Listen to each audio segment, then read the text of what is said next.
સરહદી થરાદ પંથકમાંથી આજે સૌથી મોટા અને ઐતિહાસિક રાજકીય સમાચાર સામે આવ્યા છે, જ્યાં થરાદ નગરપાલિકામાં પૂરા 8 વર્ષના લાંબા વનવાસ બાદ ભારતીય જનતા પાર્ટીએ સત્તાના સિંહાસન પર ભવ્ય વાપસી કરીને ભગવો લહેરાવી દીધો છે। થરાદ નગરપાલિકાના નવા પ્રમુખ અને ઉપપ્રમુખની વરણી કરવા માટે આજે ચુસ્ત પોલીસ બંદોબસ્તની કડક દેખરેખ હેઠળ પ્રથમ સાધારણ સભાનું હાઈ વોલ્ટેજ આયોજન કરવામાં આવ્યું હતું, જેમાં સવારથી જ રાજકીય ગરમાવો ચરમસીમાએ પહોંચેલો જોવા મળ્યો હતો। તાજેતરમાં જ યોજાયેલી થરાદ નગરપાલિકાની સામાન્ય ચૂંટણીમાં જનતા જનાર્દને ભાજપની તરફેણમાં મતદાન કરીને કુલ 28 બેઠકોમાંથી 19 બેઠકો પર ભાજપના ઉમેદવારોને વિજયી બનાવી સ્પષ્ટ બહુમતીનું ભાથું પક્ષના જોડીમાં નાખ્યું હતું। આ જ બહુમતીના જોરે આજે મળેલી મહત્વની બેઠકમાં ભાજપના મોવડી મંડળ દ્વારા પ્રમુખ પદ માટે દિગ્ગજ અગ્રણી અર્જુનસિંહ વાઘેલા અને ઉપપ્રમુખ પદ માટે દીપક ઓઝાના નામનો કડક મેન્ડેટ જાહેર કરવામાં આવ્યો હતો। ત્યારબાદ શરૂ થયેલી લોકશાહીની ગુપ્ત મતદાન પ્રક્રિયામાં ભાજપના પ્રમુખ અને ઉપપ્રમુખ બંને ઉમેદવારોને એક સરખા 20-20 મતોનું મજબૂત સમર્થન સાંપડ્યું હતું, જેમાં ભાજપના પોતાના 19 કટ્ટર નગરસેવકો ઉપરાંત એક શક્તિશાળી અપક્ષ સભ્યએ પણ કમળની તરફેણમાં ખુલ્લેઆમ મતદાન કરીને ભાજપના વિજયને વધુ ભવ્ય બનાવી દીધો હતો।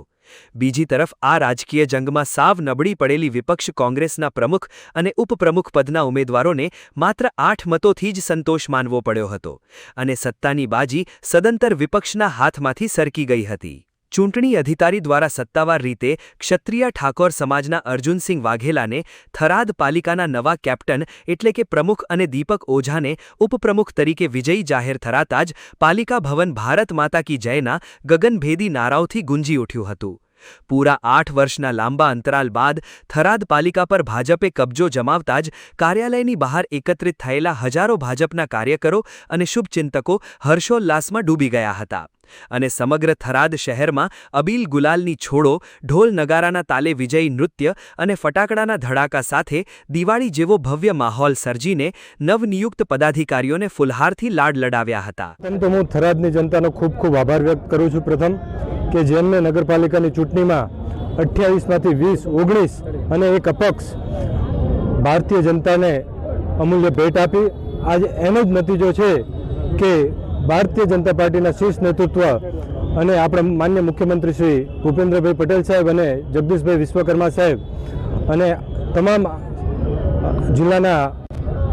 અધ્યક્ષ નરેશભાઈ ઠાકોર સાહેબ અને વિશેષ આભાર વ્યક્ત કરીશ આપણા સૌના લોકલાડીલા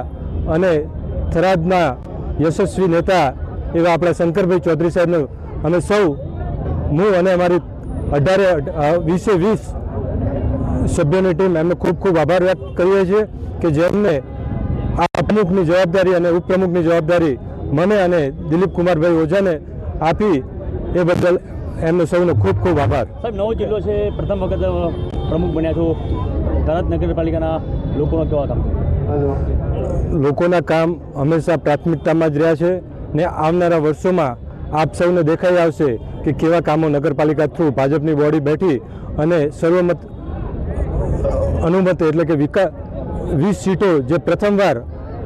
હિસ્ટોરિક જીત જે નગરપાલિકાને મળી છે એના કામો જોઈને આપ સૌ જોઈ શકશો કે કેવા કામો થશે। થરાદ નગરપાલિકાના સિંહાસન પર 8 વર્ષ બાદ ભાજપનો આ ભવ્ય વિજય એ સરહદી વિસ્તારની રાજનીતિ પલટવાનારો સાબિત થયો છે। ત્યારે અર્જુનસિંહ વાઘેલા અને દીપક ઓઝાની આ નવી જોડી થરાદ શહેરના વર્ષો જૂના સળગતા પ્રશ્નો અને રોડ રસ્તા, પાણી તેમજ સફાઈ જેવી લોક સુવિધાઓના કામોને વેગ આપીને જનતાના વિશ્વાસ પર કેટલી ખરી ઉતરે છે તેના પર જ હવે સૌની મીટ મંડાયેલી રહેશે।